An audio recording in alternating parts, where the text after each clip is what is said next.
সুপ্রিয় দর্শক, আপনাদের সকলকে স্বাগত জানাচ্ছি আন্তর্জাতিক নারী দিবস উপলক্ষে সংবাদ প্রকাশের বিশেষ আয়োজন এফআর অ্যাগ্রো ফার্ম নিবেদিত অপরাজিতায়। এটি একটি বিশেষ আয়োজন যেটি আন্তর্জাতিক নারী দিবস উপলক্ষে সংবাদ প্রকাশের আয়োজন। এই আজকের আয়োজনটিতে আমাদের মাঝে উপস্থিত আছেন তিনজন গুণী ব্যক্তিত্ব, তিনজন গুণী মানুষ যারা নিজ নিজ কর্মক্ষেত্রে সফলতা দিয়ে নিজেদের পরিচয়কে গড়েছেন। আমাদের মাঝে উপস্থিত আছেন অধ্যাপক ডক্টর জোবাইদা নাসরিন, শিক্ষক, ঢাকা বিশ্ববিদ্যালয়, চলচ্চিত্র নির্মাতা শবনম ফেরদৌসী, দৈনিক আমাদের নতুন সময় পত্রিকার সম্পাদক নাসিমা খান মন্টি। আমাদের সম্মানিত অতিথিদের নিয়ে আজকের অপরাজিতার মূল আলোচনায় যাবার আগে আপনাদেরকে একটি ভিন্নধর্মী ভিডিও ক্লিপ আপনাদেরকে দেখাতে চাই। আমরা সবসময় বলে থাকি বিশ্বের যা কিছু মহান সৃষ্টি চিরকল্যাণকর, অর্ধেক তার করিয়াছে নারী, অর্ধেক তার নর। কথাটি সত্য বটে, কিন্তু সেই সত্যের বাস্তবতা আমরা কতটা দেখতে পাই, কতটা পরিস্ফুটিত হয় আমাদের নারীদের শিক্ষাঙ্গনে, কর্মজীবনে এবং সাংসারিক জীবনে। আমরা জানবো আমাদের জনসাধারণের কি ভাবনা আছে নারীর শিক্ষাঙ্গন এবং সেই সাথে কর্মজীবন নিয়ে। চলুন তবে দেখে আসি ভিডিওটি। মহিলারা চাকরি করতে পারে, কিন্তু পর্দা ভাবে চলতে হবে। আরব দেশে গেছিলাম, দেখছি যে প্রতিটা আরবের মেয়েরা কিংবা পরিবার তারা চাকরি করে, ওই চাকরির হিসাবটা আলাদা, বাংলাদেশের হিসাব আবার আলাদা। যারা যেসব কোম্পানিতে চাকরি করে প্রাইভেট ফার্মগুলি, ওই সব অফিসের কর্মকর্তাদের চরিত্রটা ঠিক রাখছে। আমি আমার স্ত্রীরা অলরেডি বিভিন্ন জায়গায় পরীক্ষা দেওয়াচ্ছি, বিভিন্ন ব্যাংকে, তারপরে রিসেন্টলি বিসিএস শেষ হইলো, বিসিএস অ্যাপ্লাই করছে এবং বিসিএস পরীক্ষা দিচ্ছে এবং ট্রাই করতেছে, পড়াশোনা সে এখন মাস্টার্স পড়াশোনা করতেছে। তো আশা আছে যতটুকু করতে পারে পড়াবো, কারণ আমাদের সমাজ ব্যবস্থায় এখনও নারীরা পিছিয়ে আছে। তো তাদেরকে সামনে আগায় নিতে হলে তাদেরকে ওয়েল এডুকেটেড করতে হবে। আমরা যদি পুরুষরা আগায় না আসি, তারা কখনো আগায় আসবেন না। আমরা আসলে জাতিগতভাবে অনেকটা কনজারভেটিভ, আবার অনেক সময় অনেক নারীদের ক্ষেত্রেও এমনটা ঘটে যে সে চাকরি করলে অনেক সময় সংসারে বা তার হাজব্যান্ডকে খুব একটা মূল্যায়ন করতে চায় না, মনে করে যে আমি নিজের পায়ে দাঁড়িয়েছি। আমার মনে হয় উভয় দিক থেকে একটু ভেবেচিন্তে আসলে বিষয়টাকে এগিয়ে নিয়ে যাওয়া উচিত। যেমন নারীদের চাকরি করার অধিকার আছে, চাকরি করেও তাদেরকে সাবলীল থাকার প্রয়োজন আছে। এটা তো ঠিক না, মহিলাদের তো কোনো চাকরি নাই। ঘরের মানুষ ঘরে থাকে, আর চাকরি কিসে? পড়াশোনা করে চাকরি করা উচিত, এটা ঠিক আছে, কিন্তু সেই ভাগ মতো চলা নেব। কত বুর্গা মরে দেওয়া চলতেছে, কতজন খোলামেলা চলতেছে, খোলামেলা থাকে চলা কি ঠিক আছে? এটা তো ঠিক নেই। মহিলা মানুষের মতো চলা নেবো, পুরুষ মানুষের মতো চলতে তা চলবে না। নারীরা কর্মক্ষেত্রে সফল, এবং এই সাফল্যের একটা বড় উদাহরণ কিন্তু আমাদের দেশে চালান একজন নারী। সুতরাং নারীদের ক্ষেত্রে তো কোনো লিমিটেশন থাকার কোনো সুযোগ নাই, বরং এইগুলো ব্যারিয়ারগুলো আরও ভাঙতে হবে। সৌদি আরবে এখন নারীরা স্টেডিয়ামে খেলা দেখে, গাড়ি চালায়। তো সুতরাং আমাদের দেশে এমন কোনো সুযোগ কিন্তু আসলে নাই যে নারীদের আপনি আটকে রাখবেন, ডমিনেট করবেন। উচ্চশিক্ষিতরা তারা পর্দা প্রতিষ্ঠা করেই না, তারা তো আরও মনে হয় নেগেট ভাবে চলতেছে। এইভাবে তো মুসলমান কান্ট্রি এইভাবে হয় না। তারা চাকরি করে প্যাডের অভাবে, যার স্বামী নাই বা ছেলে সন্তান আছে, মেয়ে আছে, তাদের জন্য করে। আবার কেউ ক্যারিয়ার করার জন্য চাকরি করে। সবাই তার একটা কম না। পুরুষ চাকরি করতে পারে, মহিলা কেন পারবে না? মহিলা সংসারে কাজ করে, কিন্তু বাইরে কাজ করলে দোষের তো কোনো কিছু দেখি না। ইসলামিক দৃষ্টিতে চিন্তা করলে ওটা ঠিক নয়, কিন্তু আর যদি ইসলামিক দিক ছাড়া চিন্তা করি তাহলে এটা ঠিক আছে। ছেলেপিলে আছে, পেট আছে, চাকরি করতে হয়, চাকরি না করে কী করে চলবে? অনেকের দেখা যায় ফ্যামিলি দুর্বল, খুব অসহায়, মেয়ে একটা মহিলা চাকরি হতে বাধ্য। মহিলাদেরকে চাকরি দেওয়া ঠিক না, তবে পরিস্থিতি স্বীকার করতে হয়। ইনকামের ডিমান্ড করে সব কিছু। একা সংসার এখন বর্তমান যে খরচ ফ্যামিলিতে, একা সংসার চালানো সম্ভব না। ইসলামিক হিসাবে ধর্ম দেওয়া হয়, কাজ করে দেওয়া মানে মহিলাকে ঘর থেকে বাইরে দেওয়া নিষেধ। দর্শক, এতক্ষণ আমরা দেখছিলাম আন্তর্জাতিক নারী দিবসকে নিয়ে, আমাদের এই দিবসকে কেন্দ্র করে আমরা কিছু জনসাধারণের কথা জানছিলাম, তারা কি ভাবছেন নারীর শিক্ষা এবং কর্মজীবন নিয়ে। এবং সেখানটিতে আমরা দেখেছি বিভিন্ন বয়সের কিছু পুরুষ তারা তাদের মতামত দিয়েছেন। সেখানটায় নানান পেশার মানুষ ছিলেন। এবং আমরা নিম্নবিত্ত থেকে মধ্যবিত্ত এবং সাধারণের কি কি মতামত আছে সেই বিষয়টি জানলাম। এবার আমরা মূল আলোচনায় চলে আসছি আমাদের সম্মানিত অতিথিদের কাছে। শুরুতেই চলে যাচ্ছি অধ্যাপক ডক্টর জোবায়দা নাসরিন আপনার কাছে। আপনি শুনছিলেন কিছুক্ষণ আগে যে অনেকেই বলছিলেন পর্দার মধ্যে থেকে শিক্ষার কথা, মানে ধর্মের কথা আসছে, সামাজিক প্রেক্ষাপটের কথা আসছে, অর্থনৈতিক তাগিদের কথা আসছে, যেহেতু সংসার চালাতেও নারীর কন্ট্রিবিউশনটা দরকার, আর্থিক সহায়তা দরকার, এটা তারা বলছিলেন। আমরা একটু শিক্ষাঙ্গন নিয়ে আপনার সাথে কথা বলতে চাই। আমরা দেখেছি বাংলাদেশের প্রেক্ষাপটে যে মাধ্যমিকে এবং উচ্চ মাধ্যমিকে মেয়ে শিক্ষার্থীদের যে ফলাফল সেটি পুরুষ শিক্ষার্থীদের যে কিছুটা এগিয়ে আছে তারা, কিন্তু পরবর্তীতে দেখা যায় তারা কোনো না কোনো কারণে আসলে পিছিয়ে পড়ছে কর্মজীবনে তাদের অংশগ্রহণের হার ওই মাধ্যমিক উচ্চ মাধ্যমিকের শিক্ষার হারের সাথে মিলছে না। আপনার কি মনে হয় এর পেছনে কি কারণ আছে? জি, ধন্যবাদ। আসলে এটি খুবই গুরুত্বপূর্ণ বর্তমান প্রেক্ষাপটে, এবং আমি বেশ কয়েক বছর আগে এই বিষয়ে একটি গবেষণা কাজ করেছিলাম, যদিও সেটি একেবারে যে জেনারেলাইজড করে বলা যাবে তা নয়। তবে ঢাকা বিশ্ববিদ্যালয়ে মাস্টার্স পাশ করা কয়েকজন ছাত্রী সেই গবেষণায় যুক্ত ছিলেন। তো আমরা দেখেছি ঢাকা বিশ্ববিদ্যালয়ে পাশ করা ছাত্রীদের মাত্র 7% নারী চাকরি জীবনে প্রবেশ করে, এবং যদিও বর্তমানে বাংলাদেশে 38% নারী কর্মক্ষেত্রে আছে, ওটির বেশিরভাগ নারী আছে গার্মেন্টস এবং আপনার কৃষিক্ষেত্রে, কিন্তু এর বাইরে নারীর সংখ্যা কিন্তু খুব কম। এবং এর মধ্যে তো একটি বড় জায়গা হলো পিতৃতান্ত্রিকতা অবশ্যই, যে বিশেষ করে পরিবার, এখন আমরা যত বলছি যে যৌতুক নেই, কিন্তু সামাজিক যৌতুকের একটা জায়গা কিন্তু আছে। সেখানে কিন্তু শিক্ষিত, ওই যে মেয়ে শিক্ষিত, সেটার কিন্তু বাজারে মেয়েটিকে আরও একটু উঁচু দরে তৈরি করছে, যে শিক্ষিত মেয়ে। হ্যাঁ, এবং শিক্ষিত মেয়ে পরিবারের মর্যাদা বাড়াচ্ছে, বিয়ের পরেও বাড়াচ্ছে, বিয়ের আগেও বাড়াচ্ছে, সেই জায়গাটাই কিন্তু নারী পূরণ করছে। কিন্তু পরবর্তীতে যখন সে শ্রমবাজারে প্রবেশ করে, সেখানে কিন্তু দেখা যাচ্ছে কয়েকটা ক্লজ, একটু আগেও আমরা দেখলাম যে আপনার সবকিছু সামলে যদি সে করতে পারে করবে। আরেকটা, অনেকে বলছে যে না, হাজবেন্ডের তো টাকা পয়সা আছে, আমাদের কি টাকার সমস্যা, বাড়ির বউ কেন চাকরি করবে? এই যে নারীর ক্ষেত্রে কিন্তু এখানে একজন নারীর শ্রমবাজারে যুক্ত হওয়া শুধুমাত্র যে অর্থনৈতিক স্বাবলম্বিতাই মূল লক্ষ্য তা নয়, তার পাশাপাশি তার যে এক্সপার্টাইজ, তার যে স্কিল, তার যে পড়াশোনা, তার যে জগৎ তৈরি হওয়া এবং অ্যাসোসিয়েশন তৈরি করা, নেটওয়ার্ক তৈরি করা, সবগুলোকে আমরা ইগনোর করছি যখনই কথাগুলো বলছি। দ্বিতীয়ত আরো কয়েকটি বাস্তব কারণ আছে। আমার গবেষণাতে দেখেছি যে 3-4 বছর পরে একটা বড় অংশ নারী কিন্তু আবার ব্যাক করে ফ্যামিলিতে। হ্যাঁ, যে নারীরা অলরেডি চলে গেছে, বাজারে গিয়েছিল, শ্রমবাজারে কাজ করছিল, তো সেখানেও আছে। যেমন আপনাদের এখানে ডে কেয়ার সেন্টারের নেই, বেশিরভাগ ক্ষেত্রে খুব কম, যে ঢাকা শহরে কয়েকটি জায়গা হয়তো আছে। দ্বিতীয়ত আছে যে ব্রেস্ট ফিডিং কর্নার, সেটাও একটা গুরুত্বপূর্ণ, যেটা আগে ছিল না, এখন খুব সম্প্রতি এটা খুবই কম, সেটাও খুব কম আর কি। এবং আপনার ডে কেয়ার সেন্টার তো খুবই। আপনাকে আরো একটা বিষয় আমি একটু যুক্ত করতে চাই, সেটা যে ব্রেস্ট ফিডিং এর জন্য যে জায়গাটার কথা বলা হচ্ছে, আমি অনেক জায়গায় গিয়েছি এবং দেখেছি সেই কর্নারটি আছে, সুন্দর করে ব্যানারের নামটাও লেখা আছে, কিন্তু সেই জায়গাটি কিন্তু অনেক সময় ব্যবহার হচ্ছে না। সেই জায়গাটায় পুরুষরা বসে আছে, অন্য কোনো কাজে ব্যবহার করা হচ্ছে। আমি সাম্প্রতিক সময়ে খুব রিসেন্টলি সন্দ্বীপ গিয়েছিলাম, তো আমার খুবই ভালো লেগেছে যে ঘাটের মধ্যে একটা ব্রেস্ট ফিডিং কর্নার, তবে সেটি ব্যবহৃত হচ্ছে ওয়েটিং রুম হিসেবে, গুদাম ঘর হিসেবে ব্যবহার হচ্ছে, এরকমটা হচ্ছে। হ্যাঁ, ওয়েটিং রুম, সেখানে ছেলেরা বসে আছেন। আপনার অনেকে যে ব্রেস্ট ফিডিং কাউকে অর্থে ব্যবহৃত হচ্ছে না, কিন্তু মানুষজন খুব খুশি যেরকম একটা বানিয়েছে, এবং ছেলেরা বিশেষ করে খুশি যেখানে বসার মতো একটা জায়গা হয়েছে। দ্বিতীয়ত হলো টয়লেট ইস্যু। এটা অত্যন্ত আসলে খুব গুরুত্বপূর্ণ একটা ইস্যু, ইগনোর হচ্ছে বারবার প্রত্যেকটা ক্ষেত্রে।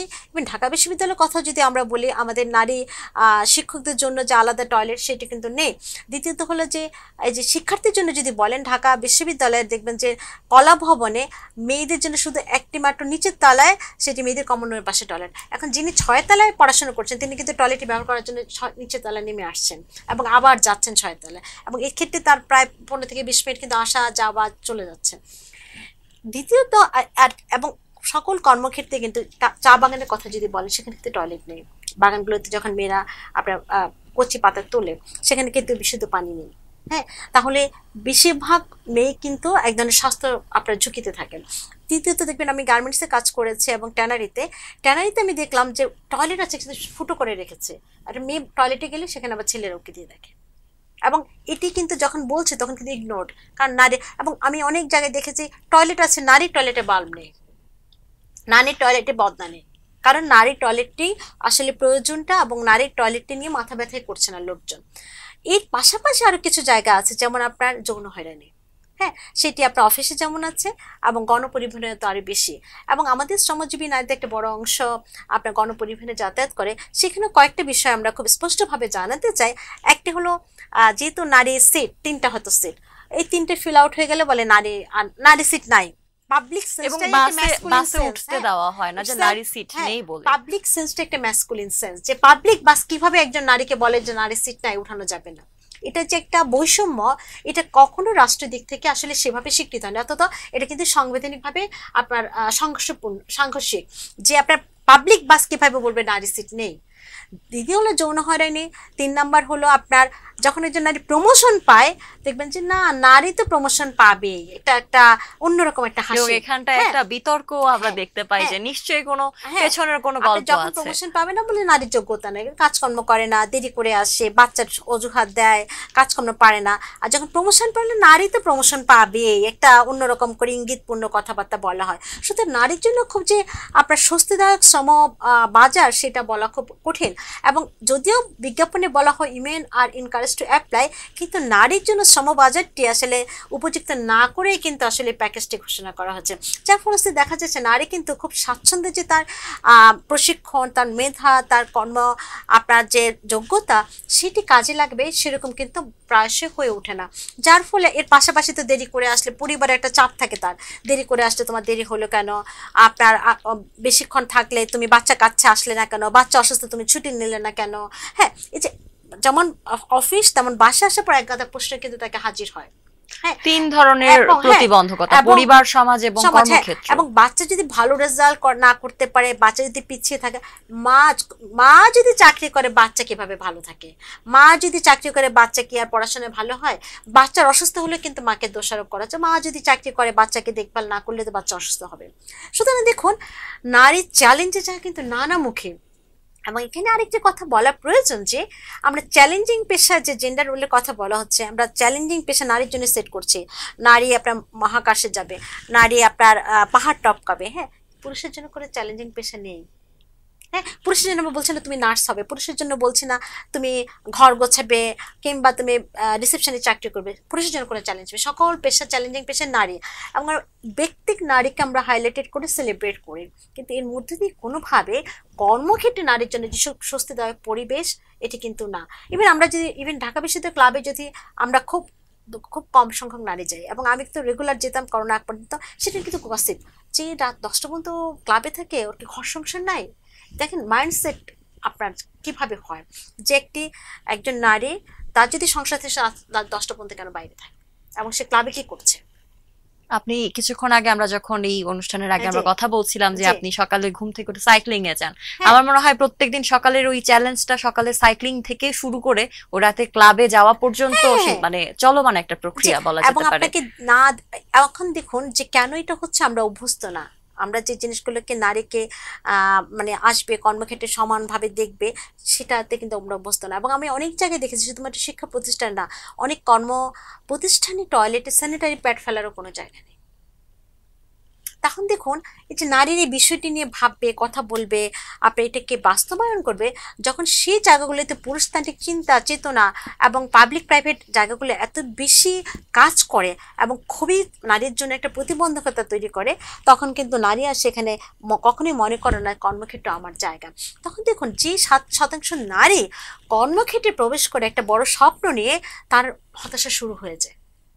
হ্যাঁ, যে আমি যেখানে এসেছি, যেখানে আমি আমার স্কিল প্রয়োগ করতে পারছি না।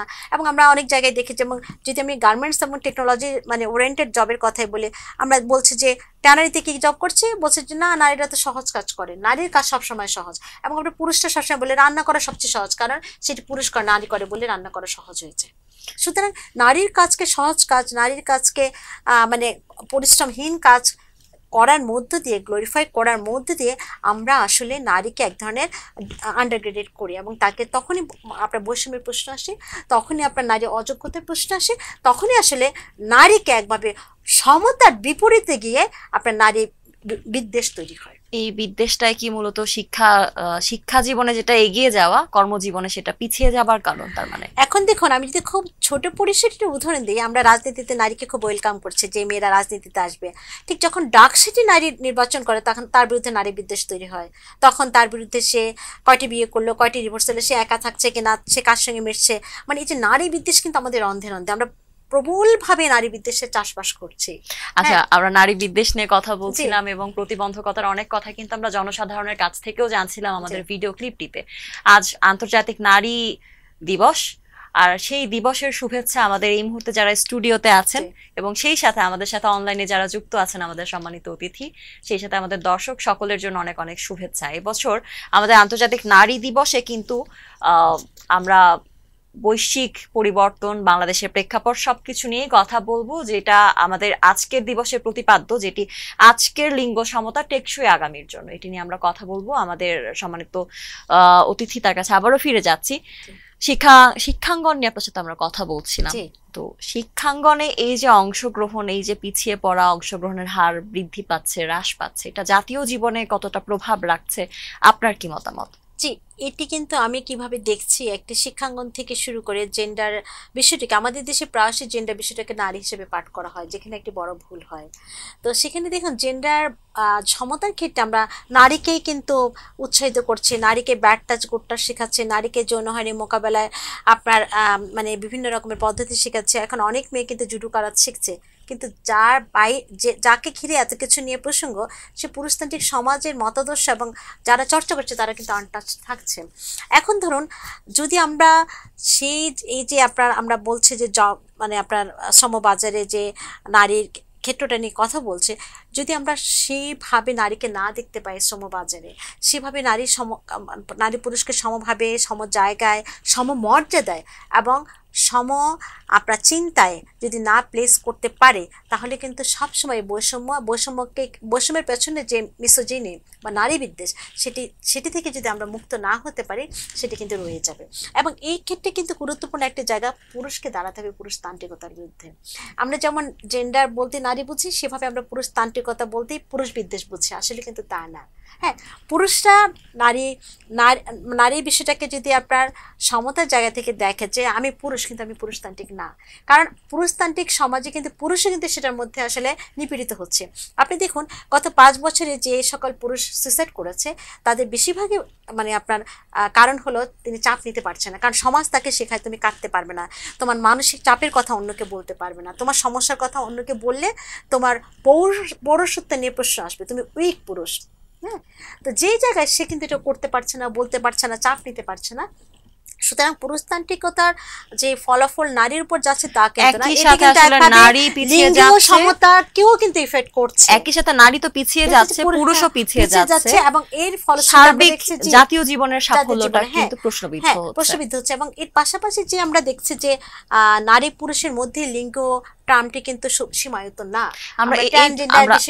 আমরা এই বিষয়গুলোতে আবার আপনার কাছে ফিরবো, কিন্তু তার আগে আমাদের সম্মানিত অতিথি যারা অনলাইনে যুক্ত আছেন তাদের কাছে ফিরবো। এই মুহূর্তে আমরা চলে যাচ্ছি আমাদের আরেকজন সম্মানিত অতিথি, চলচ্চিত্র নির্মাতা শবনম ফেরদৌসীর কাছে। শবনম ফেরদৌসী আপা, আপনি কি আমাকে শুনতে পাচ্ছেন? আমরা আপনাকে খুব সম্ভবত একটু আস্তে শুনতে পাচ্ছি, আপনি যদি একটু জোরে বলতেন বা কোনো টেকনিক্যাল ইস্যু কিনা আমি একটু আমাদের অপারেশন সিস্টেমকে অনুরোধ করব। আচ্ছা, আমরা এখন শুনতে পাচ্ছি। শবনম ফেরদৌসী আপা, আপনাকে নারী দিবসের শুভেচ্ছা। আপনার কাছে এসেছি আমাদের একটা ছোট্ট প্রশ্ন দিয়ে শুরু করতে চাই, সেটা হলো আপনি একজন চলচ্চিত্র নির্মাতা হিসেবে আমাদেরকে বেশ কিছু প্রামাণ্য চিত্র উপহার দিয়েছেন, আপনার চলচ্চিত্র উপহার দিয়েছেন, সেখানটায় আপনার উপস্থিতি আমাদের সকলকে আনন্দিত করে। একজন চলচ্চিত্র নির্মাতা হিসেবে এই যে আপনি এগিয়ে এসেছেন, তো আমাদের দেশীয় প্রেক্ষাপটে আমরা যখন যাচ্ছি, আমরা অনেক নারীকেই দেখছি তারা নায়িকা হতে চান, কিন্তু নির্মাতা হিসেবে আত্মপ্রকাশের জন্য নারীদের আগ্রহ কিছুটা কম। শুরুতে এই প্রশ্নটা দিয়ে আপনার কাছে জানতে চাই যে আপনার কি মনে হয়, কেন নারীরা নায়িকা হতে চাইছেন কিন্তু নির্মাতা হিসেবে আত্মপ্রকাশে আগ্রহ কম দেখাচ্ছেন? না, নায়িকা হতে চাওয়াটা কি, মানে নায়িকা না বলে যদি আমরা অভিনেত্রী বলি তাহলে বোধহয় ভালো হয়। কিংবা হ্যাঁ, কারো হয়তো স্বপ্ন যে আমরা যে অর্থে নায়িকা বলি, গ্ল্যামারাস একটা অভিনেত্রী, সেটাও তো অন্যায় কিছু নয়। পুরুষ যদি নায়ক হতে চায়, নায়িকা নারী, আমরা কোনো কাজকে আসলে ছোট ভাবে দেখছি না। আমরা কোনো কাজকে ছোট হিসেবে দেখছি না, আমরা জিজ্ঞাসা করছি যে তাদের নায়িকা হবার প্রবণতা থাকছে আমার কাছে নির্মাতাতে যে জায়গাটা সমস্যা লাগছে যে নায়িকা আর ডিরেক্টর, মানে নায়িকা হতে হবে না ফিল্ম মেকার হইতে হবে, মানে আরো তো মাঝখানে অনেকগুলো জায়গা আছে চলচ্চিত্রের ক্ষেত্রে যদি বলি, যে এই দুটোতে আমরা কিন্তু আটকে আছি, হয় ডিরেক্টর নয় অভিনেত্রী। মাঝখানে যেটা চলচ্চিত্র নির্মাণের ক্যামেরা থেকে শুরু করে এডিটিং, প্রোডাকশন, কস্টিউমে তো মেয়েরা আছে, এই জায়গাগুলোকে আমরা ভাবি না যে এই জায়গাগুলোকে মেয়ে নাই কেন। ফলে কয়েকদিন আগে আমি একটা এই উত্তরটা দিয়ে বলছি যে রঞ্জন পালিত, ভারতের প্রখ্যাত সিনেমাটোগ্রাফার এবং ফিল্ম মেকার, উনি বলছেন যে ফিল্ম মেকার হয়ে যাওয়া ইদানিং একটা ট্রেন্ড। এটা মানে আমি একজন ফিল্ম মেকার, ফলে সেটা যে শুধু নারীর ক্ষেত্রে হচ্ছে তা না, পুরুষের ক্ষেত্রে হচ্ছে, এটা একটা ট্রেন্ড হচ্ছে। আর নায়িকা হতে চাওয়ার কারণ হচ্ছে যে ধরেই নেয় নারী যে এই জায়গাটা বোধহয় সহজ, কারণ হচ্ছে মিডিয়া তাকে অনেক বেশি ফোকাস করবে। আমাকে ফিল্ম মেকার হিসেবে এই কোনো একটি অনুষ্ঠানে সাক্ষাৎকার দিতে হলে কয়েক বছর পাড়ি দিতে হবে, হয়তো মিনিমাম 5 বছর 6 বছর আমাকে প্রমাণ করতে হবে আমি ফিল্ম মেক করতে পারি। কিন্তু একটা অভিনেত্রী হয়তো শুরুতে ক্লিক হয়ে যেতে পারে, ফলে তাকে নিয়ে কভারেজ হবে, সেটা একটা সহজ সমাধান, সেই জন্য হয়তো নায়িকা হতে চায়। এটা কিন্তু নির্মাতা হিসেবেও মানে সম্ভব, বা আপনি যেটা বলছিলেন চলচ্চিত্রের পেছনে কাজ করে অনেকভাবেই কিন্তু সম্ভব নিজের প্রশংসার জায়গাটি তৈরি করা। না না, যেটা আসলে আপনি হয়তো জানতে চান বলতে যাচ্ছেন সেটা হচ্ছে যে আসলে ফিল্মে কিন্তু কষ্টকর একটি কাজ অনেক, মানে আপনার চিন্তা থেকে শুরু করে ফিল্মটা বানানো শেষ করা পুরো একটি লম্বা প্রসেস, একটি ফিল্মে আপনার আয়ুষ্কাল নিয়ে নেয় অনেকখানি। ফলে সেই পরিশ্রমটা আসলে নারী করতে চায় কিনা। কিন্তু আমি যখন ফিকশন করতে এলাম, ডকুমেন্টারি করার পর আমার রিসেন্টলি নতুন যে এবছর তো আসলে ফিকশনটা নিয়েই আমার চলবে, তো ফিকশন করতে গিয়ে আমি কিন্তু দেখলাম নায়ক বলেন নায়িকা বলেন কারো পরিশ্রম কোনো অংশে কম না, বরঞ্চ ওদের জন্য আমার মায়া হয়েছে যে এই যে এতক্ষণ একটা মেকআপ একটা গেট আপ নিয়ে বসে থাকা, কন্টিনিউটি মেনটেন করা, আমি তো এটা থেকে অবমুক্ত, আমাকে তো এইগুলো মেনটেন করতে হয় না, আমি এই পাশে থাকি যেমন ইচ্ছে তেমন থাকি। দুটোই পরিশ্রমের কাজ। ব্যাপার হচ্ছে আপনি যখন সিরিয়াস অ্যাক্টর হবেন, আপনি যখন সিরিয়াস ডিরেক্টর হবেন, দুটোই পরিশ্রমের কাজ, দুটোই অনেক এফোর্টের কাজ।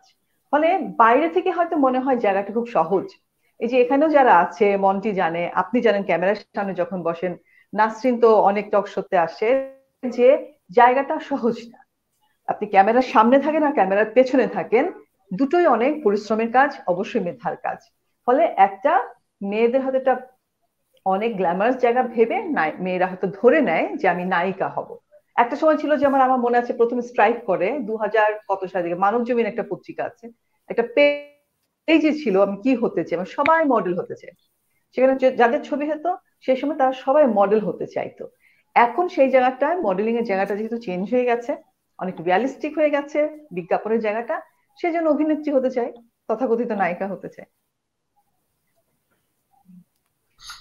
আপনি যেটা বলছিলেন যে তথাকথিত নায়িকা, আমার মনে হয় আমাদের এই পুরো প্রসেসটার মধ্যেই আমাদের নারীর অংশগ্রহণটা অনেক বেশি নিশ্চিত করা প্রয়োজন, যেটা আমাদের চলচ্চিত্রের সার্বিক অবস্থাকেই পাল্টে দিতে পারে এবং সফলতার যেই চলমান প্রক্রিয়া আছে সেটা সবসময় অর্জন করা সম্ভব যদি আমাদের সকলের সম্মিলিত প্রয়াস থাকে।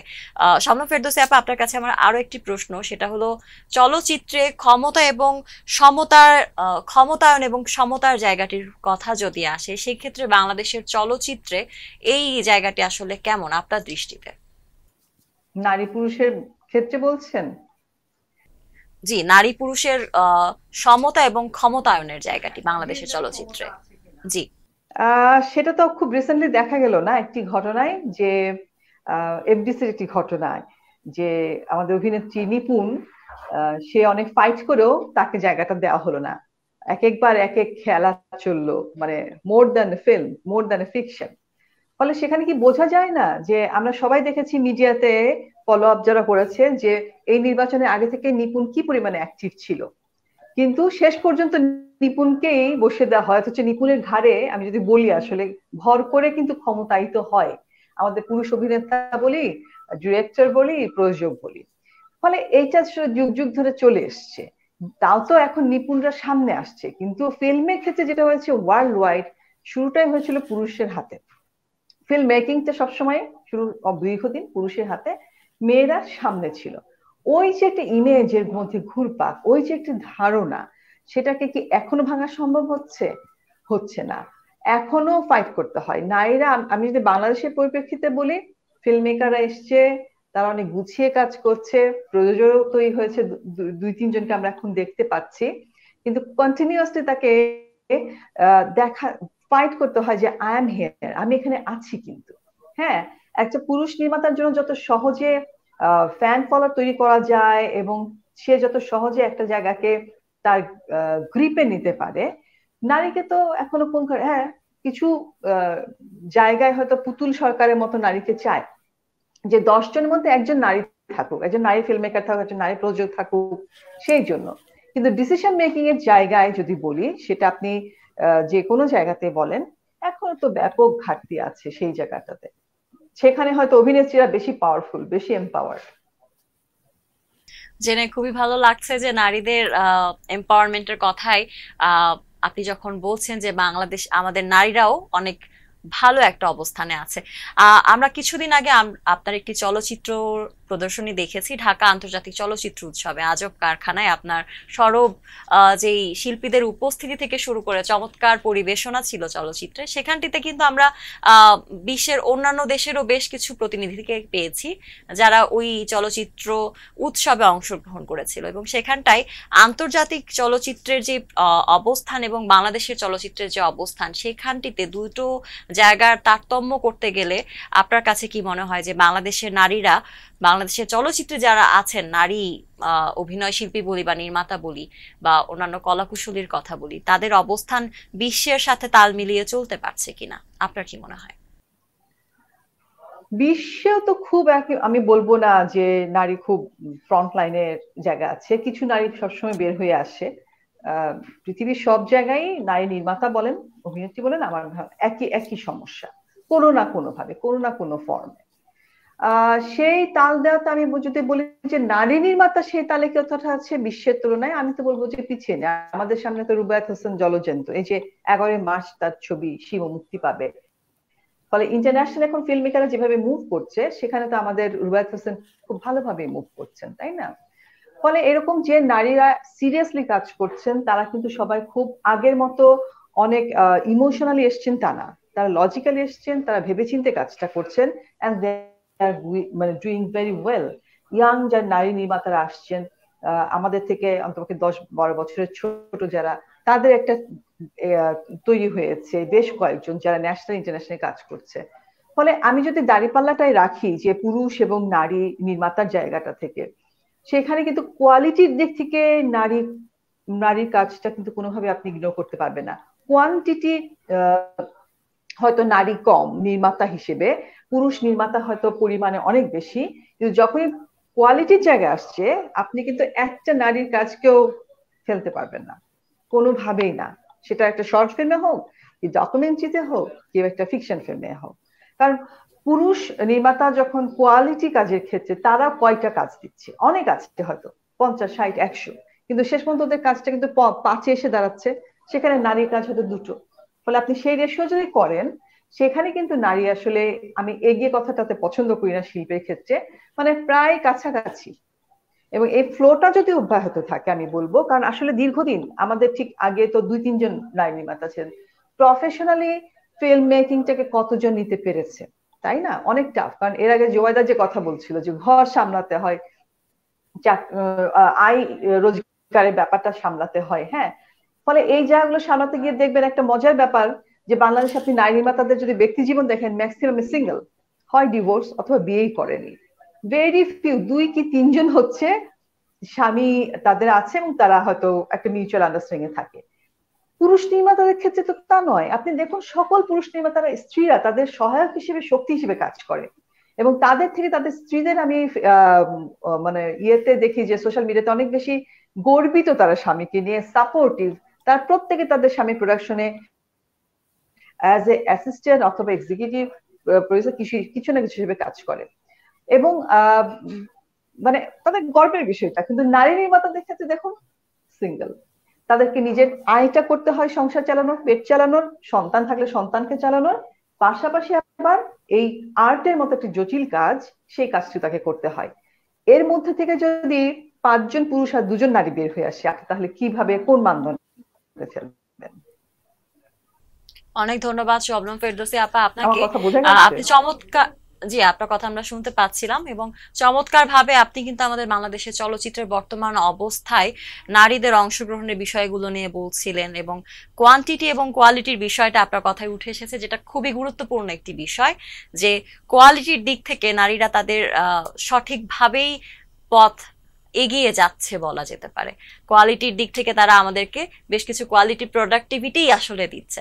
আপনাকে অনেক ধন্যবাদ শবনম ফেরদৌসী আপা। কিছুক্ষণের মধ্যে আমরা আপনার কাছে আবারও ফিরে যাব। এবারে আমরা চলে যাচ্ছি আমাদের অন্য একজন অতিথি, দৈনিক আমাদের নতুন সময় পত্রিকার সম্পাদক নাসিমা খান মন্টির কাছে।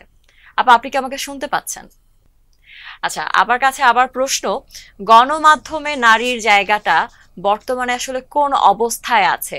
বাংলাদেশের গণমাধ্যমে এখন তো মানে সব ক্ষেত্রে আমরা যেমন নারীর উপস্থিতি পাচ্ছি, আসলে গণমাধ্যমেও পাচ্ছি, তবে গণমাধ্যমে বর্তমান অবস্থাটি কোন অবস্থায় আছে আপনার দৃষ্টিতে, তা কেমন, এটা একটু আমাদেরকে বলবেন। আচ্ছা, আমি বর্তমানে মানে এখন বর্তমানে যে ইলেকট্রনিক মিডিয়ায় আসার পর বিশেষ করে প্রচুর নারী এখন গণমাধ্যমে আসছে, এটা খুব ভালো একটা খবর। তবে আমার একজন ঢাকা বিশ্ববিদ্যালয়ের একজন সাংবাদিকতা বিভাগের শিক্ষক আমাদের সেদিন বলছিলেন, নারী শিক্ষক, তিনি বলছিলেন যে এখন সাংবাদিকতায় পড়াশোনা করার পর নারীদের সংবাদপত্রে বা টেলিভিশনে মানে মিডিয়ায় আসার আগ্রহটা চলে যাচ্ছে। তারা অন্য এনজিও বা অন্য কোনো ইন্টারন্যাশনাল অর্গানাইজেশনে কাজ করার ক্ষেত্রে বেশি প্রেফারেন্স দিচ্ছে, তারা সেটাই চাচ্ছে বেশি।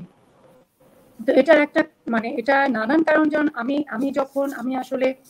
যখন আমি উইমেন অ্যান্ড জেন্ডার স্টাডিজে মাস্টার্স করেছি, তো তখন একটা রিসার্চ যখন আমি করেছিলাম, তখন 6টা পত্রিকার সংবাদপত্রের উপরে আমি গবেষণাটা করি যে নারীদের ওখানকার নারীর সংখ্যা কতজন নারী কাজ করে এবং তাদের কোন পর্যায়ে ওরা আছে, মানে তাদের ওখানে অবস্থানটা কি। তো ওখানে যে গিয়ে আমি যেটা দেখলাম যে বেশিরভাগ যেই পত্রিকা অফিসে কোনো নারী আলাদা করে কোনো নারীদের জন্য টয়লেট নাই, মানে যে কারণে তারা সারাটা দিন কাজ করছে কিন্তু টয়লেট ব্যবহারে যেহেতু একই টয়লেট ব্যবহার করতে হয়। আমাকে কি শোনা যাচ্ছে? জি, আমরা শুনতে পাচ্ছি আপা আপনাকে। আচ্ছা, যেহেতু একই টয়লেট ব্যবহার করতে হয়, তো নারীরা টয়লেট ব্যবহারে একটু অনাগ্রহ থাকে, যে কারণে তাদের শারীরিকভাবে নানান সমস্যা হয়। মজার বিষয় হচ্ছে যে আমাদের যে প্রেস ক্লাব আছে, এই প্রেস ক্লাবে কিন্তু শুরুতে নারীদের জন্য কোনো টয়লেট ছিল না। পরে অনেক মানে এটা নিয়ে যখন আলোচনা হলো, মানে কথাবার্তা হলো, তখন এটা এখন একটা ছোট ঘর করেছে, মানে একটা নামাজ ঘরের সাথে নারীদের একটা টয়লেট আছে, এখনো তো আলাদা করে করেছে। তো এছাড়াও এখনো কিন্তু অনেক পত্রিকা অফিস বলেন বা মানে হয়তো অনেক টেলিভিশনেও ওভাবে করে আলাদা করে নারীদের মানে বাথরুম ইউজ করার মতন ব্যবস্থা নেই। তো যে কারণে নারীরা যে কাজ করবে, কারণ এটা তো ওরা যখন বাইরে রিপোর্টিং এ যায়, একজন নারী রিপোর্টার, তাকে তো ওই বাইরে গিয়েও এই ফাইটটা করতে হয়। তারা তো যে কোনো সচিবালয়ে গিয়ে সে কাজ করছে, তার সচিবালয় বিট করছে বা মেডিকেল বিট করছে, তাকে তো টয়লেটটা ইউজ করতে হয়। তো সে তো ওখানে গিয়েও হয়তো ওভাবে করে টয়লেটটা ব্যবহার করতে পারে না, তার সুবিধা মতো সে হয়তো সুবিধা মতো টয়লেটটা পায় না। তারপরে সে যখন তার কর্মক্ষেত্রে ফিরে আসে, তখনও কিন্তু সে ওই সুবিধাটা মানে সবাই পায় না। এখন হয়তো অনেক টেলিভিশন চ্যানেল তাদের জন্য সুন্দর ব্যবস্থা করেছে, অনেকে আবার বেবি রাখার জন্য বলছে যে যাদের ছোট বাচ্চা আছে তাদের রাখার জন্য তারা সাপোর্ট দিচ্ছে, কিছু কিছু একটা দুইটা আমি শুনেছি, কিন্তু সব মিডিয়া হাউস তো সেটা দিচ্ছে না। তো তাকে তো সারাক্ষণই এই ফাইট করে কাজ করতে হচ্ছে। কিন্তু যারা কাজ করছে, আমি বলবো যে রিপোর্টিং এ প্রচুর নারী আছে, খুবই ভালো কাজ করছে, কিন্তু আমাদের যেটা অভাব, যে এই যে ডিসিশন মেকিং এ আমাদের এই একইভাবে মানে চলচ্চিত্রে যে অবস্থা, মানে গণমাধ্যমে একই অবস্থা, যে ডিসিশন মেকার এখনো নারীরা যেহেতু আসে নাই, সেহেতু মানে একটা নারীর একটা অফিসে নারীর কি সুবিধা কি অসুবিধা হতে পারে বা কি দরকার, এটা জানার মতন যে পুরুষ ডিসিশন মেকার, সে তো ওটা চিন্তা করে না, তার মাথায় ওটা চিন্তা আসার কথাও না, কারণ সেটা তার পক্ষে এটা বোঝাও সম্ভব না। যে কারণে আমাদের এই সমস্যাগুলো হচ্ছে এবং আমাদেরকে আসলে মানে এই ডিসিশন মেকিং লেভেলে নারীদের আসাটা জরুরি। যেমন আমি আমি যখন আমার আমার আমি আমার উদাহরণ দিই, আমার পত্রিকাতে যখন কাজ করে অল্প সংখ্যক নারী, আমি কিন্তু প্রতি সপ্তাহে আমাদের ছিল, সপ্তাহে না পড়লেও অন্তত ওরা যখনই বলে বা 15 দিনে একবার হলেও আমি চেষ্টা করি তাদের সাথে কথা বলতে, যে তোমাদের অফিসে কোনো সমস্যা হচ্ছে কিনা, কারো কোনো প্রবলেম হচ্ছে কিনা। কারণ এটা স্বাভাবিক যে পাশে পাশে আমার এখানেই হয়েছে যে পাশের কলিগটা হয়তো এমন শব্দ ব্যবহার করছে যেটাতে আমার ওই নারী কলিগটা যে অস্বস্তিতে পড়বে বা তার যেটা খারাপ লাগে, তার যেটা শুনতে ভালো লাগবে না, সেটা সে চিন্তা করে না, সে তার মনের মতো করে বলে যায়। যেহেতু এই প্রশ্নটা মন্টি আপা যেহেতু প্রসঙ্গটা এলোই, এখানটায় আমার একটা জিজ্ঞাসা আছে, সেটা হলো যে এই যে আমরা এক পাশের জনকে যে কথাটা বলছি, এটাতে তাকে বিব্রতকর অবস্থায় পড়তে হচ্ছে কিনা এই বিষয়টা আমরা বুঝতে পারি না। এটা একটা অবক্ষয় ধরা যেতে পারে, নৈতিকতার অবক্ষয় বলা যেতে পারে, কেননা বিব্রতকর প্রশ্ন করে আসলে অন্যকে বিব্রত করাটা খুব একটা সমীচীন নয়। এটি আসলে কেন হয়, এই বিষয়টা আসলে ঘটে কেন, এটার পেছনে দায়ী কে, সমাজ, পরিবার, নাকি আমাদের সার্বিক ব্যবস্থাপনা? আপনার কি মনে হয়? সার্বিক ব্যবস্থাপনা, এখানে সমাজও পরিবারও এটার জন্য দায়ী, বা আমরা পরিবার থেকে হয়তো আমরা বলি না, মানে এটা তো আসলে পরিবার থেকে শিক্ষা, তারপরে সমাজ, তারপরে কর্মক্ষেত্র। এখন এই শিক্ষাটা তো কারণ আমি যখন কথা বলছি গণমাধ্যমের একজন মানে কর্মীর ব্যাপারে, তো তখন তো আমি ধরে নেবো যে সে তো অশিক্ষিত না, সে তো শিক্ষিত একজন মানুষ, সে বসেছে, কিন্তু তার এটা হচ্ছে যে মানসিকতা, যে এটা আমাদেরকে চিন্তা করতে হবে যে আমি কোন শব্দটা কার সামনে মানে বলা উচিত না। এবং এটার জন্য কিন্তু এই যে গণমাধ্যমে যে জেন্ডার সেন্সিটিভ ওয়ার্ড যে আছে, এগুলো যে ব্যবহারের যে এটা কিন্তু বিভিন্ন ট্রেনিংও হয়েছিল বেশ কিছুদিন আগে। কাবেরী গাইন আপা এবং আর অনেকেই ছিলেন ওখানে, যে মানে এই শব্দগুলো ব্যবহার করেন।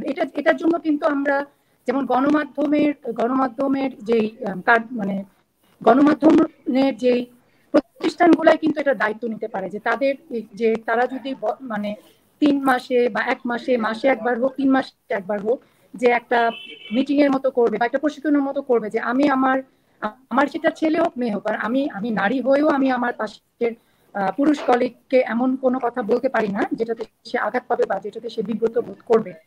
কাজে আমরা যদি ওইভাবেই ধরি যে প্রত্যেককে এই ব্যাপারে একটা ট্রেনিং এর মতন করে একটা প্রশিক্ষণ দেওয়া, যে ভাই তুমি যখন তোমার পুরুষ বা নারী কলিগের সামনে কথা বলবে, তুমি এই শব্দগুলো ব্যবহার করো না, এটা উচিত না। বা তুমি যখন রিপোর্টিং করবে নারীদের ব্যাপারে, এটা কিন্তু প্রতিবেদন লেখার ক্ষেত্রে, রিপোর্ট রাখার ক্ষেত্রে, যে আমি কোন শব্দটা ব্যবহার করব নারীদের ক্ষেত্রে, কোন শব্দটা আমি ব্যবহার করব না, বা মানে এই জিনিসগুলা ব্যাপারে আমাদের আরো প্রশিক্ষণ হচ্ছে, মানে প্রশিক্ষণটা আরো বেশি মানে জোরালো করা উচিত। এবং আমি মনে করি যে প্রত্যেকটা মানে গণমাধ্যম যে অফিসগুলো আছে, যে মানে গণমাধ্যমগুলো আছে, তারা যদি নিজে নিজে এই দায়িত্বগুলো নেয়, তাহলে গণমাধ্যমে নারীদের মানে অংশগ্রহণ আরো বাড়বে, কারণ নারীরা তখন স্বচ্ছন্দ হবে।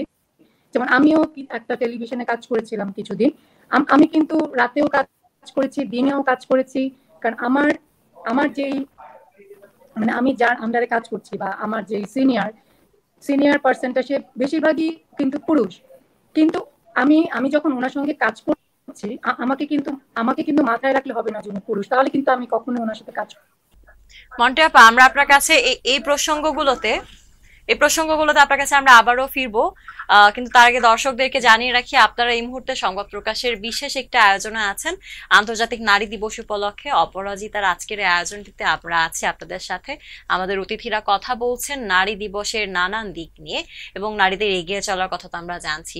দর্শক যারা আছেন আমাদের সাথে, তারা কিন্তু আমাদের এই লাইভ সেশনটিতে আপনাদের মতামত আমাদেরকে জানাতে পারেন। আপনারা কি ভাবছেন, এটাও কিন্তু গুরুত্বপূর্ণ একটি বিষয় আমাদের কাছে। আমরা আবারও ফিরে যাচ্ছি নাসিমা খান মন্টি আপনার কাছে।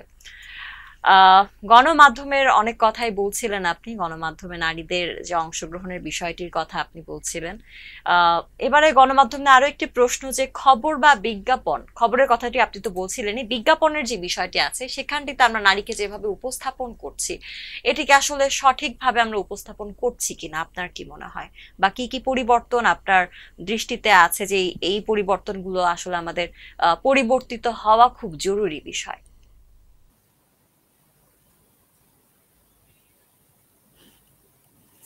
তো বলছি, তখন কিন্তু এটা মানে বিজ্ঞাপনের ক্ষেত্রে প্রযোজ্য, মানে বিজ্ঞাপনের ক্ষেত্রেও আমাকে এই বিষয়ে আমাকে খেয়াল রাখতে হবে যে কোন শব্দটা আমি ব্যবহার করব নারীর ক্ষেত্রে, কোন শব্দটা ব্যবহার করব না। তারপরে হচ্ছে যে আমি কি দেখাচ্ছি বিজ্ঞাপনে। এতে যেমন আমি যখন দেখাচ্ছি যে আমরা বিভিন্ন সময় দেখাই যে কাপড় ধুতে হবে, কাপড় পরিষ্কার রাখতে হবে, এটা দায়িত্ব শুধু নারীকেই। মানে নারী ওই কাপড়ের পাউডারটা বা ডিটারজেন্ট পাউডারটা শুধু নারী ব্যবহার করবে, বা ওই ডিশ ওয়াশিংটা শুধু নারী ব্যবহার করবে।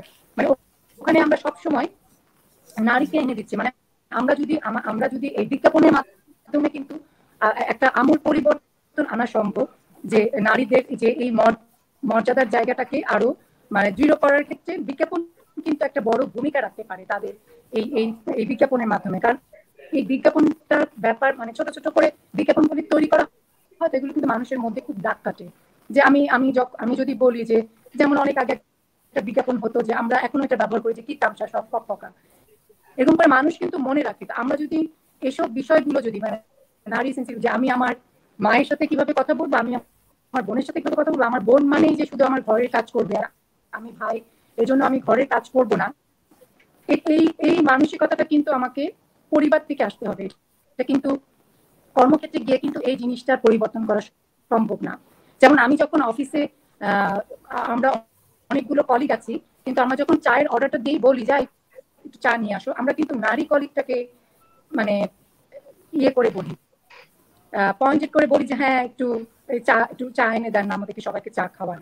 মানে আমরা অনেক সময় আমরা কলিগরা টি ব্যাগ নিয়ে আসতাম, নিজেরা চা বানিয়ে খেতাম। কিন্তু এই জিনিসটারও পরিবর্তন করতাম। আমরা তখন মানে পুরুষ কয়েকটিকে বলবো হ্যাঁ ভাই আপনি আমাদের একটু চা বানিয়ে খাওয়ান। কারণ ওই যে তারা তো পরিবারে অভ্যস্ত না যে নিজে চা বানিয়ে খাবে, হয় তার মা বানিয়ে দিবে বা বোন বানিয়ে দিবে বা স্ত্রী থাকলে স্ত্রী বানিয়ে দিবে। কাজে এই জিনিসগুলা কিন্তু আমাদেরকে পরিবার থেকে শুরু করতে হবে, এবং এই পরিবারের জিনিসগুলাই কিন্তু একজন মানে এই কাজগুলাই কিন্তু ওই কর্মক্ষেত্র তার প্রভাব আসে, আর সে যেখানে যাচ্ছে বা তার বাইরে সমাজেও এটার প্রভাব আসে, যে সে মানে কিভাবে ও একজন নারীকে দেখছে, মানে নারীকে ট্রিট করছে, যে আমি তাকে কিভাবে তাকে সম্মান দিয়ে কথা বলবো, তাকে কিভাবে মানে একজন নারী মানে তাকে আমি যে কোনো কিছু কাজের অর্ডার দিতে পারবো সেরকম না।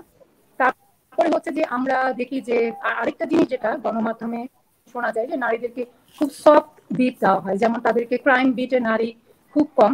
আমার মনে হয় একজন দুইজন থাকতে পারে, সচিবালয়ের বিটেও সহজে নারীদেরকে দেওয়া হয় না, এখন ইদানিং দেয়া হচ্ছে এরকম। মানে স্পোর্টসে নারীরা তো থাকতেই পারে না, স্পোর্টসে শুধু পুরুষরা। কিন্তু কিন্তু মন্টি আপা, আমরা যে বিষয়টা দেখছি যে কিছুক্ষণ আগে শবনম ফেরদৌসী আপা যেটা বললেন যে কোয়ালিটি এবং কোয়ান্টিটি, তাদের কোয়ান্টিটি হয়তো বা মানে পরিমাণের দিক থেকে আমরা যদি দেখি যে বিভিন্ন সেক্টরে হয়তো বা নারী সাংবাদিকের অংশগ্রহণ কিছুটা কম, কিন্তু যারা কাজ করছেন তারা কিন্তু কোয়ালিটিটা আমাদেরকে বলতে পারি যে আমরা শতভাগই পাচ্ছি তাদের কাছ থেকে। তাদের যে ইফোর্ট এবং তাদের যে মেধা মননের ব্যবহারে যে রিপোর্টিং এর সেন্স, সবকিছু কিন্তু তারা শতভাগই দিচ্ছেন, এবং সেটা পুরুষের চেয়ে কোনো অংশে কম নয়। বরং কিছু কিছু ক্ষেত্রে আমরা এরকমও পেয়েছি যে নারী সাংবাদিকের অবদান সাংবাদিকতায় বেশ গুরুত্বপূর্ণ ভাবে আমাদেরকে সমৃদ্ধ করছে। জি হ্যাঁ, সেটা তো আছে, কিন্তু এই সংখ্যাটা যদি বাড়বে, এখন আমি যদি তাকে সুযোগ না দিই তাহলে তো সে করতে পারবে না। ওখানে তো সুযোগ দেওয়া হবে যে আমি একটা জায়গায় জয়েন করলাম, আমি এই বিটটা করতে চাই, কিন্তু আমাকে তো সেই সুযোগটা যদি আমার সিনিয়র আমাকে না দেন তাহলে তো আমি করতে পারবো না। কিন্তু সেটাও আসতে হবে। যেমন একজন নারী মানে সাংবাদিক কিছুদিন আগে আমাকে বলছিলেন যে আমি প্রেগন্যান্ট, আমার তখন আমার 7 মাস, আমার পেট বড় হয়েছে, কিন্তু আমি বলছি যে আমি ক্যামেরার সামনে এসে আমি দিব, কিন্তু আমার যে সিনিয়র উনি অ্যালাউ করছেন না। মানে পুলিশ বলছে না না না না, তোমার চেহারা দেখার দরকার নাই, তুমি এমনি মুখে বলো, আমরা ব্যাকগ্রাউন্ড দিচ্ছি অন্য কিছু ওখানে, তুমি বলো। সে বলছে যে আমার তো কোনো সমস্যা নেই, আমি প্রেগন্যান্ট, এটা তো ন্যাচারাল, এটাতে কেন আপনি আমাকে বলছেন যে আমাকে মানে ক্যামেরা বিহাইন্ড ক্যামেরা থাকে, ক্যামেরা বাইরে থাকে। তো এই জিনিসগুলাই আর কি, মানে এগুলাকে অনেক সময় লাগবে। তবুও আমি বলবো যে গণমাধ্যমে নারীদের এখন মানে অংশগ্রহণ বেড়েছে, অনেক বাড়ে নাই, বেড়েছে, কিন্তু আমাদের হচ্ছে যে আমাদের মানে ডিসিশন মেকিং এ নারীদের আসতে হবে, একটা মানে যেখানে সিদ্ধান্ত গ্রহণে নারীদের আসাটা খুব জরুরি। আদারওয়াইজ এই যে বিট, যে আমি কোন বিটে যাব, এই যে আমি রিকোয়েস্ট করতে যাব, অনেক সময় হয়তো সেই পুরুষ সিনিয়রের কাছে, পুরুষ কলিগের কাছে হয়তো নারীটা ভয়ে বা অস্বস্তিতে বলতেও পারে না যে আমি এটা করতে চাই।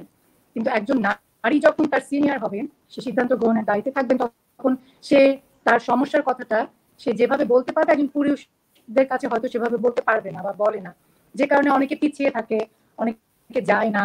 যে সবাই তো এটা বলতে পারে না যে আমি আমার প্রেগনেন্সির সময় আমি এভাবে করে, প্রেগনেন্সি অবস্থায় আমি ক্যামেরার সামনে আসতে চাই, এটা হয়তো সে বলতে পেরেছিল এবং সে এসেছিল, সে বলেছিল যে না আমি এটা আসবো এবং আমি আমার কোনো সমস্যা নেই।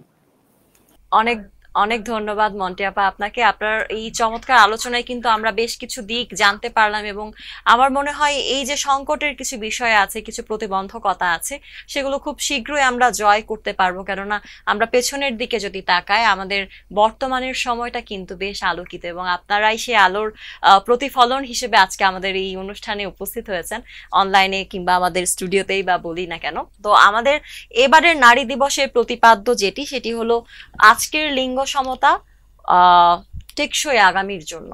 তো আজকের লিঙ্গ সমতা টেকসই আগামীর জন্য এই প্রতিপাদ্যের দিকে যদি আমরা তাকাই, তাহলে বাংলাদেশে লিঙ্গ সমতার দিকটি আমরা কতটা সফলভাবে অর্জন করতে পেরেছি, এটা একটি কমন প্রশ্ন আমাদের প্রত্যেক অতিথির কাছে আমরা রেখেছি। শুরুতেই চলে যাচ্ছি অধ্যাপক ডক্টর জোবাইদা নাসরিন আপনার কাছে। জি ধন্যবাদ। আসলে যদিও আমাদের সবসময় কিন্তু একটা উদাহরণ দেওয়া হয় যে আমাদের প্রধানমন্ত্রী নারী, কিংবা বিশেষ করে গত মাঝখানে 2 বছর বাদে গত 30 বছর বেশি সময় ধরে বাংলাদেশ আসলে দুজন নারী শাসন করছেন, এবং সেই প্রেক্ষিতে বলা হয় যে, এবং আমাদের এখন স্পিকারও নারী, সরকারি দল এবং বিরোধী দল দুই দল থেকে, জি, এবং স্পিকারও নারী। তো একটা মোটের উপর বলা হয় যে যেহেতু গুরুত্বপূর্ণ পদে নারীরা আছেন, সুতরাং এখানে লিঙ্গ সমতা খুব হাই, এবং আপনারা জানেন যে লিঙ্গ সমতার যে সূচক, সেখানে বাংলাদেশকে অগ্রগামী দেখানো হয়। কারণ এই বিষয়গুলো যে সমাজের বা সচিবদের পর্যায়ে কত নারী আছেন, উঁচু পর্যায়ে সিদ্ধান্ত গ্রহণের ক্ষেত্রে কত নারী কাজ করছেন। কিন্তু যে প্রশ্নটি জোরালো, আসলে একটি দেশের লিঙ্গ সমতা কতখানি এগুলো, তা কিন্তু অনেকটা নির্ভর করে সে দেশের নারী নিপীড়নের হার কতটুকু। সেটা যদি আমরা দেখি তাহলে কিন্তু আমরা দেখবো যে খুব ভয়াবহ চিত্র। সেটি দিয়ে আসলে যে কথাটি আমি আগেও বলেছি, ব্যক্তির একক আপনার সাফল্য আসলে কখনোই লিঙ্গ সমতাকে ইন্ডিকেট করে না। যে এখন আমরা কোন নারীর কথা বলছি, যে নারীরা একটা হয়তো স্ট্রাগল করে একটা উচ্চ পর্যায়ে গিয়েছে, তাকে দিয়ে আমি ভাবছি একটি সমাজ, একটা দেশের লিঙ্গ সমতার প্রেক্ষাপট। আর এখানে আরেকটি বিষয় বলে রাখা প্রয়োজন যে লিঙ্গ বা নারী কখনো হোমোজিনিয়াস ক্যাটাগরি না। সুতরাং আপনি প্রধানমন্ত্রী শেখ হাসিনার প্রধানমন্ত্রী হয়ে সিদ্ধান্ত গ্রহণের ক্ষমতা বা দেশ চালানোর সঙ্গে কোনোভাবে বাংলাদেশের একজন নিম্নবিত্ত বা দরিদ্র মুসলিম নারী, কিংবা হিন্দু নারী, কিংবা আদিবাসী নারী, কিংবা দলিত নারী, কিংবা ট্রান্সজেন্ডার নারীকে কখনো মেলানো যাবে না। সুতরাং আমরা যে নারীদের সাফল্য দেখছি সেটা একেবারে একটা শ্রেণীর। তো এর পাশাপাশি যদি আমরা দেখি যে নারী নিপীড়নের চিত্রগুলো কী ধরনের, এবং সেটি কিন্তু নারীর যে অগ্রযাত্রা, বিশেষ করে কর্মক্ষেত্রে এবং শ্রমদুনিয়াকে নারীকে কীভাবে বিচ্ছিন্ন করে ফেলছে, সেটি কিন্তু আমাদের দেখতে হবে। ধরুন আমরা কিন্তু ভুলে যাই যে নারী দিবস আসলে কোথা থেকে এলো। আমরা কিন্তু ভুলে যাই যে শ্রমিক নারীরা এই নারী দিবসের সূচনা করেছিল। এখন কিন্তু অনেকটা নারী দিবস ছিনতাই হয়ে গেছে কিন্তু তাদের হাত থেকে। এই নারী দিবসের আয়োজনে কিন্তু কোথাও শ্রমজীবী নারী নেই, মানে শ্রমিক নারী নেই। শ্রমজীবী নারী আছে কিন্তু শ্রমিক নারী নেই। নারী দিবসেও শ্রমিক নারীদের অনেকেই কিন্তু কর্মক্ষেত্রে তাদেরকে ব্যস্ত থাকতে হচ্ছে। এবং দেখুন কতজন শ্রমিক নারী নারী দিবস সম্পর্কে জানে, এবং যে কথাটি বারবার কিন্তু এসেছে যে আমরা খুবই ভালো করে জানি যে মানে আমাদের যে ফর্মাল সেক্টর বা যে ইনফর্মাল সেক্টরে যে নারীরা আছেন, বিশেষ করে এখনো কিন্তু আমাদের চামড়া শিল্প কিন্তু ইনফর্মাল সেক্টরে প্রচুর নারী কাজ করছে। নারী উদ্যোক্তাদের কথা বলছেন, নারী উদ্যোক্তা হতে পারে, কিন্তু সেখানে দেখুন নারীরা কিন্তু পার্মানেন্ট শ্রমিক করা হচ্ছে না। কারণ বলছে যে না, ও তো প্রেগনেন্ট হয়ে যাবে, ওকে তো ছুটি দিতে হবে। হ্যাঁ, তো সেখানে কিন্তু, এবং সে যখন প্রেগনেন্ট হচ্ছে আলটিমেটলি সে কোনো টাকা পাচ্ছে না। এবং এই যে বেতনে বৈষম্য এবং শ্রম আইন, সেটি কিন্তু নারী পুরুষ সকলের জন্য সমানভাবে প্রয়োগ হচ্ছে না। সুতরাং আসলে টেকসই আগামী যদি প্রশ্নটা আসে, আমরা খুব যদি খুব স্পষ্টভাবে জানান দিতে চাই যে টেকসই আগামীটি নির্ভর করবে লিঙ্গ সম্পর্কের মজবুত ভিত্তির উপরে। সেই লিঙ্গ যে শুধু নারী পুরুষের মধ্যে এখন সীমায়িত আছে তা কিন্তু না, ট্রান্সজেন্ডার যারা আছেন তাদের কিন্তু দক্ষ জনশক্তি হিসেবে আমরা মানে আমাদের দেখার কিন্তু জায়গা আছে। আপনি দেখবেন এবার বাজেটে একটা ইতিবাচক বিষয় অনেক জায়গায় হাইলাইটেড হয়েছে যে যে সকল বিশেষ করে আপনার ইন্ডাস্ট্রিগুলো 100 ট্রান্সজেন্ডার নারীকে আপনার নিয়োগ দিবেন তাদের একটা বড় অংশ ট্যাক্স মওকুফ করা হবে। কিন্তু আমরা যেটা আমি আগে বলছি যে আমাদের বাজার সেটির জন্য প্রস্তুত না। এখন ট্রান্সজেন্ডারদের চাকরি দিল আপনার ট্যাক্স ফাঁকি দেওয়ার জন্য, কিন্তু 1 মাস পরে দেখা গেল আর নাই তারা শ্রমবাজারে। এর আগে আমরা কিন্তু দেখেছি যে স্বপ্নতে কিন্তু ট্রান্সজেন্ডারদের চাকরি দেওয়া হয়েছিল, হ্যাঁ 12 জন ট্রান্সজেন্ডারকেই আপনার করোনার সময় চাকরি দেওয়া হয়েছিল, কিন্তু এখন আর কেউ নেই। কারণ আপনি তো ভোগটাকে সে ট্রান্সজেন্ডারদেরকে সহ্য করার মতো চোখ তৈরি করেননি, তাদের বিহেভিয়ার তাদের প্রতি কী বিহেভিয়ার হবে সেটি কিন্তু নির্ধারণ করে দেননি যে তাদের প্রতি সেন্সেবল সহনশীল বিহেভিয়ার করতে হবে। হ্যাঁ, আপনার কিন্তু এই যে একটা পড়ুয়ার জায়গাটা পরিবর্তন না করে আপনার যদি কোনো একটা বিশেষ সুবিধার জন্য আপনি একজনকে নিয়োগ দেন তাহলে কিন্তু সেটি কোনোভাবেই ইতিবাচক ফল আনবে না। আরেকটি বিষয়ও কিন্তু আমার মনে হয় অন্য আলোচকদের কথায় এসছে যে আমরা নারীকে নিয়োগ দিচ্ছি কোটা হিসেবে, যে আমাদের দেখাতে হবে জেন্ডার আপনার সমতা আছে।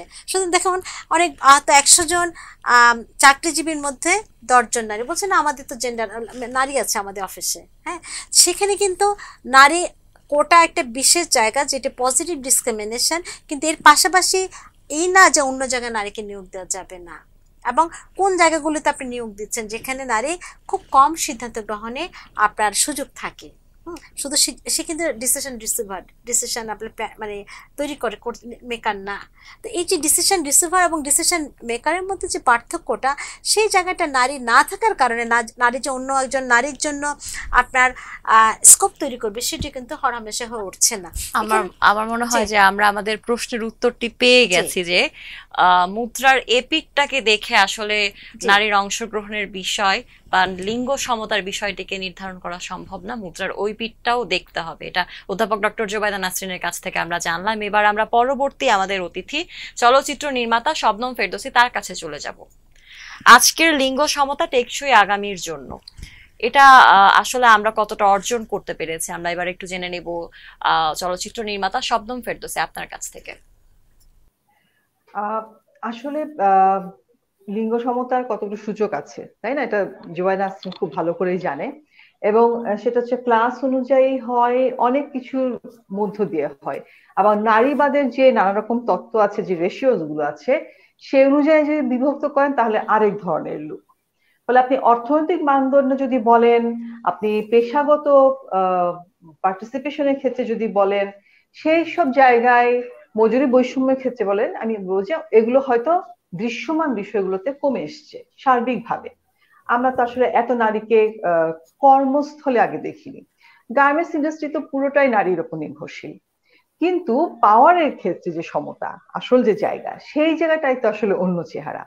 একজন নারী একটা চেয়ারে বসা মানেই যে সে খুব নারীবাদের চর্চা করছে তা কিন্তু নয়। মানে সে নারীবাদ বলা জরুরিটা যে সে খুব নারী ফ্রেন্ডলি, মানে নারী বান্ধব নারী হলেই, চেয়ারটাতে বসলেই আমি সেটা মনে করি না। প্রচুর নারী আছে ক্ষমতায়িত, এবং তারা একজন পুরুষ বস আর বাকি নারী এবং পুরুষের সাথে যে অ্যাটিটিউড করে সে একই রকম অ্যাটিটিউড করে, তাহলে তফাৎ তো কিছু হলো না। নারী হিসেবে তার স্বকীয়তাটা ক্ষমতায়িত হয়ে কি লাভ হলো? সে যদি পুরুষতন্ত্রের ধারাবাহিকতার লেজটাই টানতে থাকে, আমি সেটা, আমার মতে সেটা কোনো আলাদা করে সমতার ভিত্তি তৈরি হলো না। সমতা তখনই হবে যখন নারীর ইনসাইড গুলোকে আমরা প্রতিফলিত হতে দেখব, very few in every way, একমাত্র টাকা ইনকাম এবং পদোন্নতিত হওয়ার ক্ষেত্রে ছাড়া। আপনি ডাক্তার দেখেন, প্রচুর নারী ডাক্তার আছে। শিক্ষার্থী তো জুবাইদা প্রথমে বলেছে নারীরা প্রচুর শিক্ষিত, এখন আমার হয়তো ধারণা রেশিও করে পুরুষের থেকে বেশি নারী আমরা এখন পাবো। কিন্তু দেখেন গার্মেন্টস এর তুলনাটা দেই, সেখানে যেখানে নারী শ্রমিক এত, সে কি ক্ষমতার কোনো কিছু কালচার করে? সে কোন জীবনটা যাপন করে? তাকে একটি স্বামী পালতে হয়। আপনি যদি আপনি আমাদের ইয়েগুলোতে যান যেখানে নারী শ্রমিকরা থাকে, সেখানে তার কালচারটা কি? তাকে কার মানে এত আয় করে, সংসার চায়, প্রত্যেকটা নারী শ্রমিক তার ফ্যামিলি চালায়। কিন্তু একজন পুরুষ দেখা যায় 3 জন নারী শ্রমিককে বিয়ে করেছে সোশ্যাল সিকিউরিটির জন্য। তাহলে সেই জায়গাটা কি হলো? সমতার কোথায় হলো? এখন যদি আমাকে সিকিউরিটির জন্য আমাকে একজন পুরুষকে বিয়ে করতে হয়, কিংবা তাকে সামনে রাখতে হয়, দেখো সে হচ্ছে আমার একজন অভিভাবক, তাহলে তো সমতার জায়গাটাতে কিছুই ঘটেনি।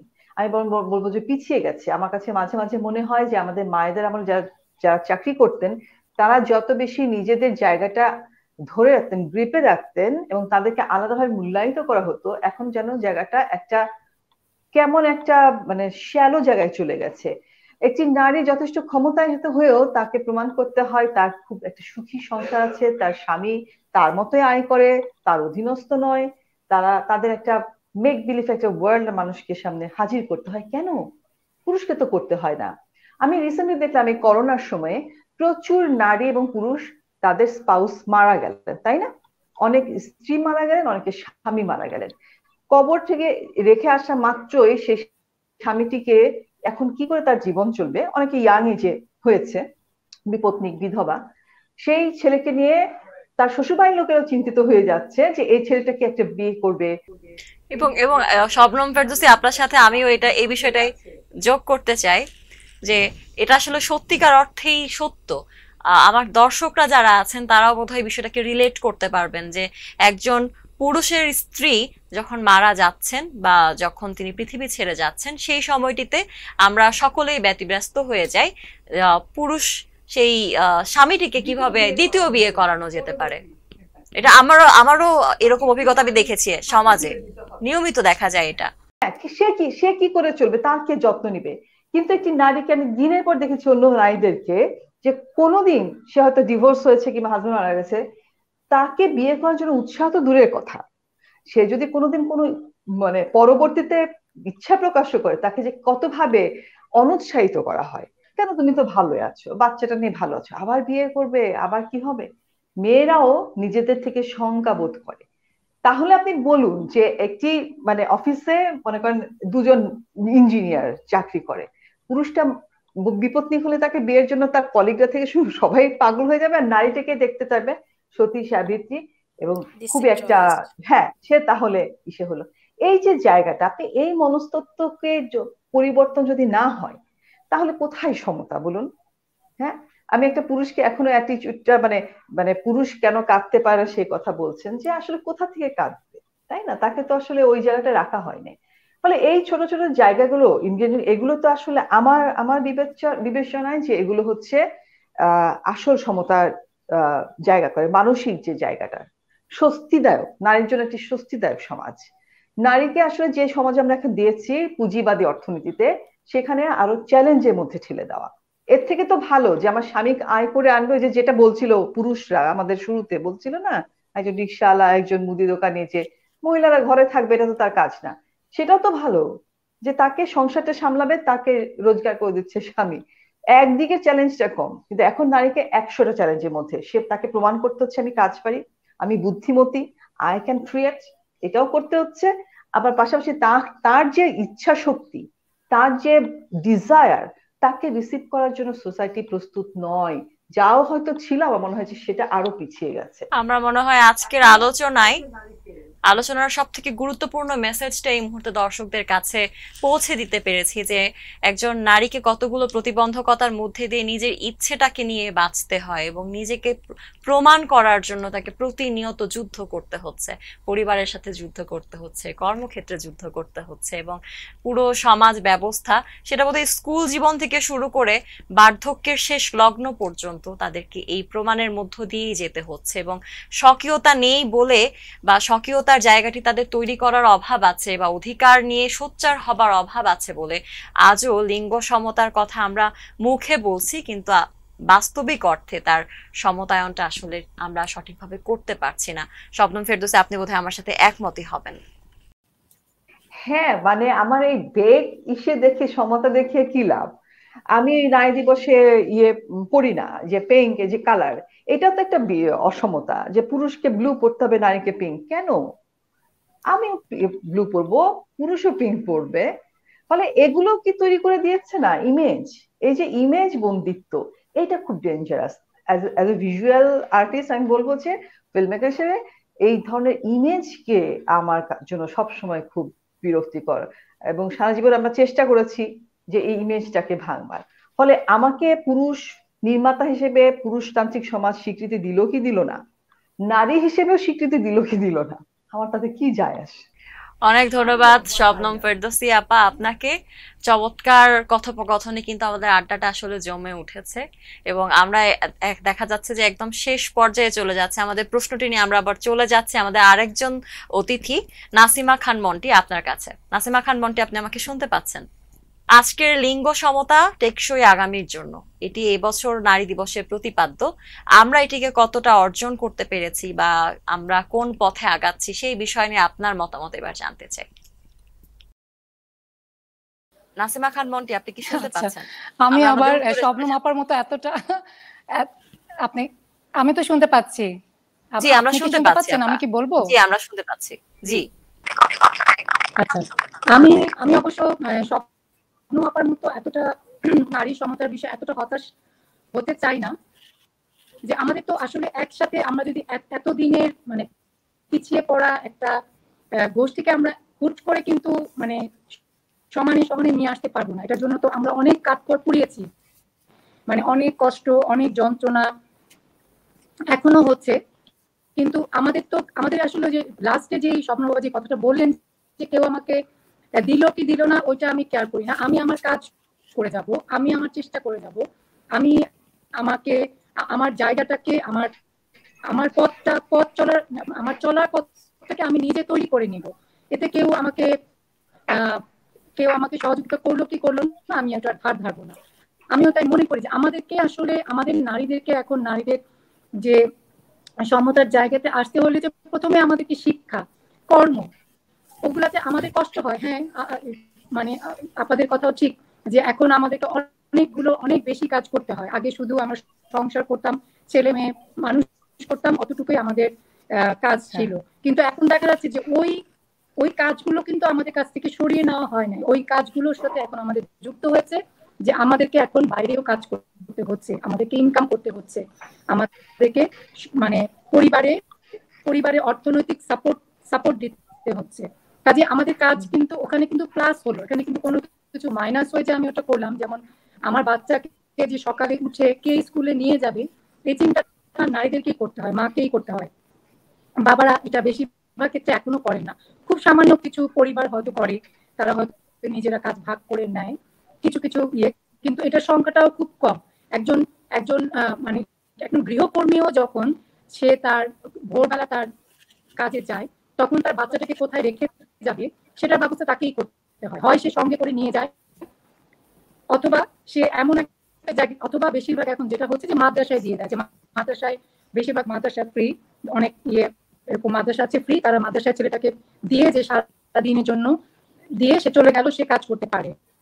কাজে এই যে জিনিসগুলা এগুলা করেই কিন্তু আমাদের কিন্তু এই অর্জনটা, এই সমতাটা আমাদেরকে কিন্তু কষ্ট করেই অর্জন করতে হবে। আমরা চাইলেই যে আমরা ফ্যামিলিকে মানে আমার সন্তানের কি হবে, আমার সন্তানের লেখাপড়াটা ক্ষতিগ্রস্ত হবে, এই চিন্তা থেকে কিন্তু আমরা সরতে পারবো না। আমরা আমাদের সন্তানের লেখাপড়া, সন্তানের ভবিষ্যতের চিন্তাটা রেখেই কিন্তু আমরা বাইরে যাব কাজ করতে। কাজে এই জায়গা থেকে আমি বলতে চাই যে হ্যাঁ, আমাদেরকে আসলে আরো স্ট্রং হতে হবে। আমাদের নিজেদের শারীরিক সুস্থতার কথা নিজেদের চিন্তা করতে হবে যেন আমি সকালে উঠে এই কাজগুলো করতে পারি, আমার সন্তানকেও দেখতে পারি, আমার বাইরের আমার কাজটাও করতে পারি। কিন্তু আমাকে কেউ সাপোর্ট দিবে না।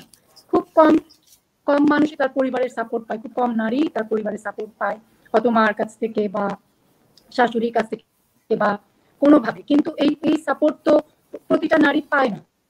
তাকে কি মানে আমি একটা স্কুলের সাথে যুক্ত আছি, একটা যে স্কুলে রিক্সা চালক এরকম গৃহকর্মী তাদের বাচ্চারা পড়ে, এবং বেশিরভাগ আমরা মানে প্রায় নারী দিবসে চেষ্টা করি, গত 2 বছর যেহেতু করোনার কারণে হয়নি, তাদেরকে আমরা তাদের মাদেরকে আমরা আনি, এনে তাদের কথা শুনি যে তোমরা যে মেয়েটাকে মানে বাচ্চাটাকে স্কুলে দিচ্ছ, দিয়ে তোমাদের কি বলে, আমাদের অনেক সুবিধা। কারণ এই যে স্কুলে আমি বাচ্চাটাকে সকাল থেকে দুপুর পর্যন্ত রাখতে পারছি, ওই সময় আমি 2টা বাসা কাজ করতে পারছি, বা আমি ওই সময় নিশ্চিন্তে রিক্সা চালাতে পারছি, কারণ তার মাও বাইরে কাজ করে।